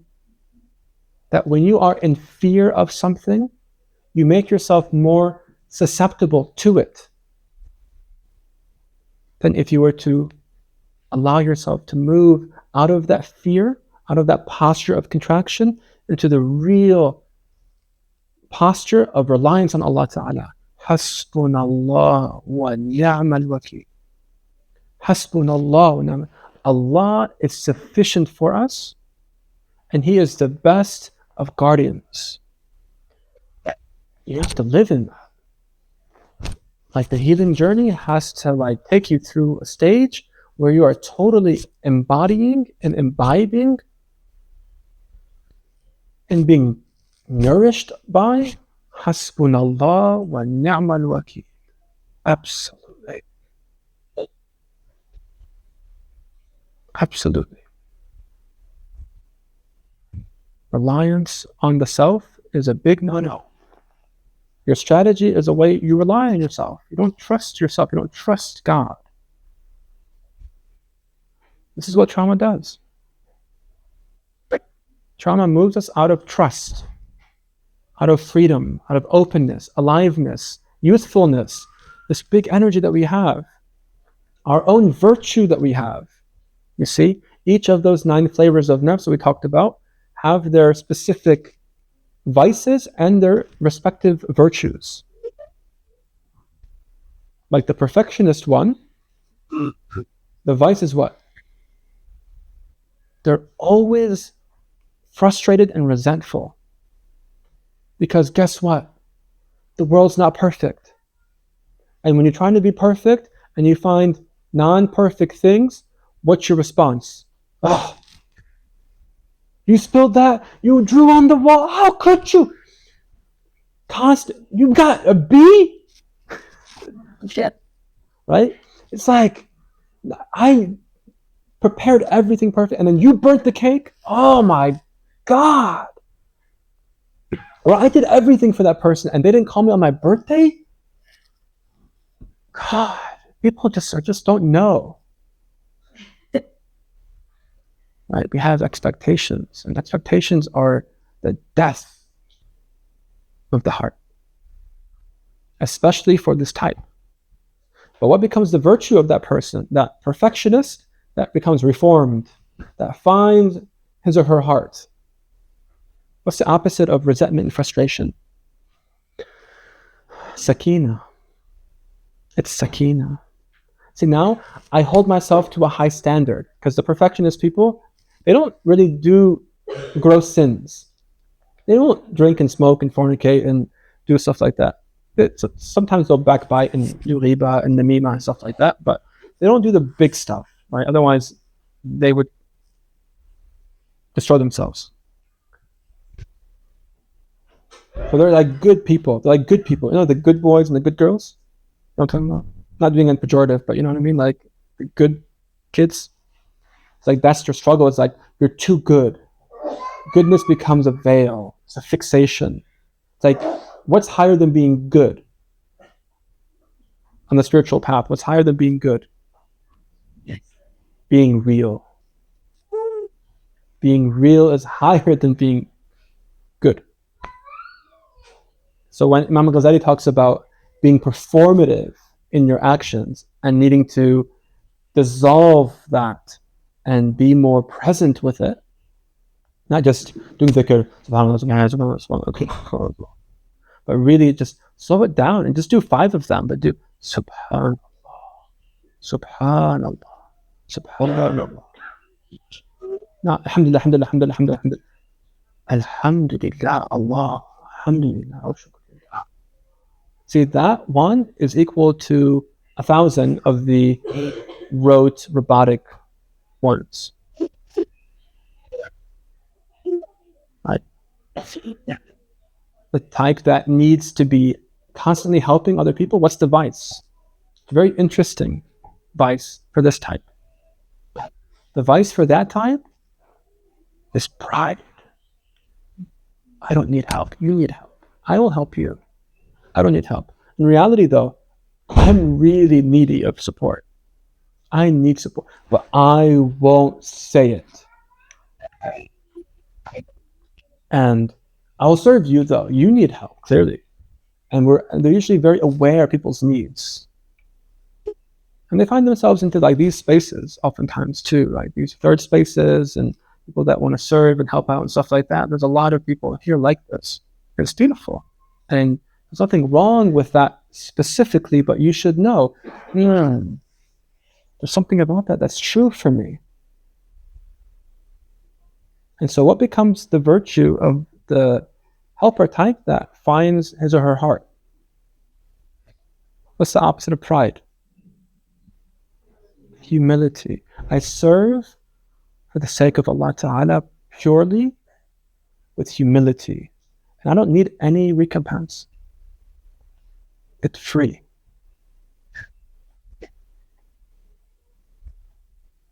Or the achiever that's like insatiably achieving, doing cool projects, getting degrees, getting accolades. We have a lot of that energy in our community too, right? You have to be a doctor, and you have to be an engineer, you have to be this, you have to be that. And so we get people, I gotta be to be worthy of my love, of my parents' love. I need to get married, so I can't get married if I'm not a doctor or an engineer. So I need to be worthy, I need to be lovable.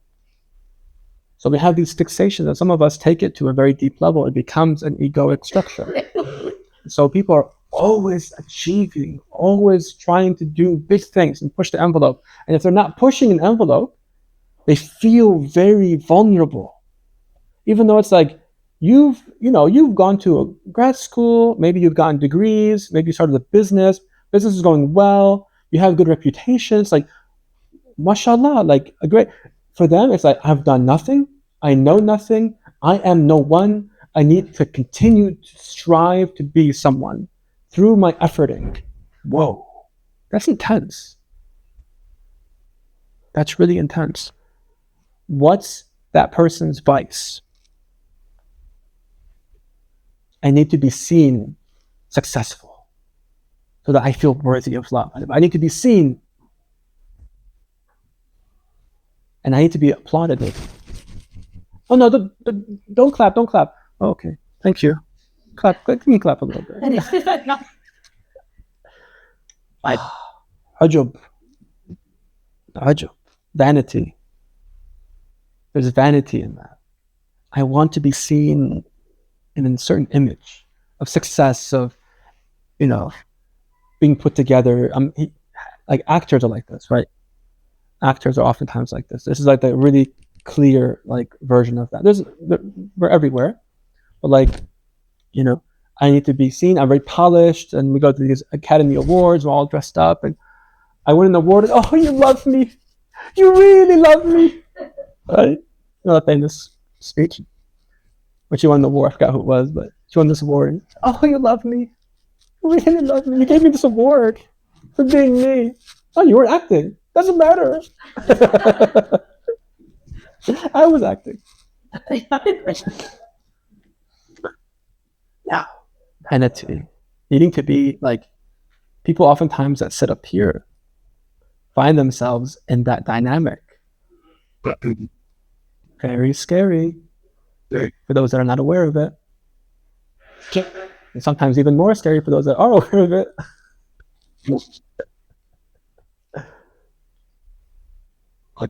And it's like you run away from this and then you get pulled back into these situations. Why? let's say for certain types of people that are like that vain type, they run away, they try to be off the grid, and they get pulled back in. Why? Because in some way, you have to overcome that. You can't overcome that in a cave. I know people who are like this, who spent 7 years basically in like khalwa, like doing hours of dhikr a day. And they would be like, like seriously, like I don't want to be in the world. I don't care about the world. Right? It's like you are 24 and you're not married and you don't have a career yet and you're just doing dhikr all day in some overseas zawiya. Come back to life, have a family, start a business, see what happens to you. Now they're like on the front again. Ooh. How did I get here? I don't know, but God put you here and you have to contend with that. You have to get that out of your heart. You're not a thief. And it will destroy you if you don't. Is that a task? That's a task. But what is that person's virtue if they can overcome that? The word that's usually used here is integrity. That you are about what you say. You are that person. You be that person in reality. Like what you say and what you do is actually who you are. You're not just presenting an image to get love. It's true.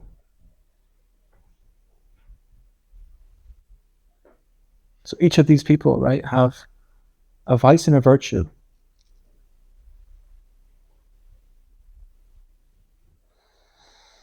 So may Allah bless all of us with our journeys to virtue, to our hearts, to our freedom from these patterns, inshaAllah ta'ala.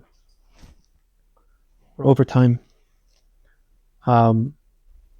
We're going to have a session in the afternoon. I want you to bring your questions. We'll do a little bit of a practice, and then I want there to be some discussion. I know there's a lot of maybe new ideas, but if not new ideas, new framings of these ideas that I want to explore with you all. Make sure we get clear on them, clarify them for you guys, inshallah, make them relevant to your own processes. I want you to take home knowledge, real knowledge that benefits you, and practices that can help you access them. And inshallah ta'ala, a resolve to continue on this path. Like if something opens here for you, I want you to be able to feel confident and comfortable moving forward here. Inshallah ta'ala. So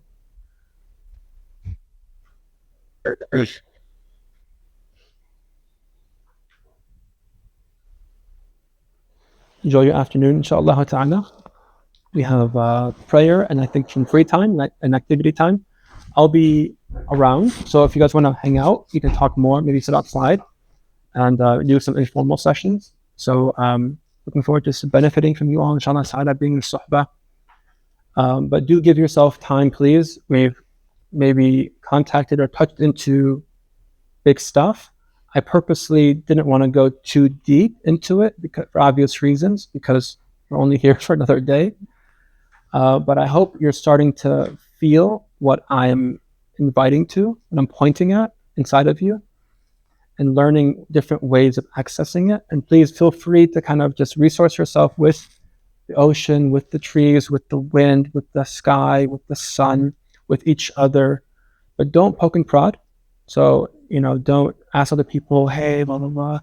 You can invite open conversation, but if people are not open, don't pry. Just my invitation. Sometimes people can be overzealous here. We don't want to push anyone too hard. Okay? God bless you all. Have a wonderful afternoon, and we're back, inshallah ta'ala, at 4:30. I think 4:30. We'll announce properly. I think it's 4:30 to 5:30, if I'm not mistaken. 4:30, yeah? Okay, 4:30. Well, are we going to pray now? Subhanakallah wa bihamdihi, ashhadu an la ilaha illa anta, astaghfiruka.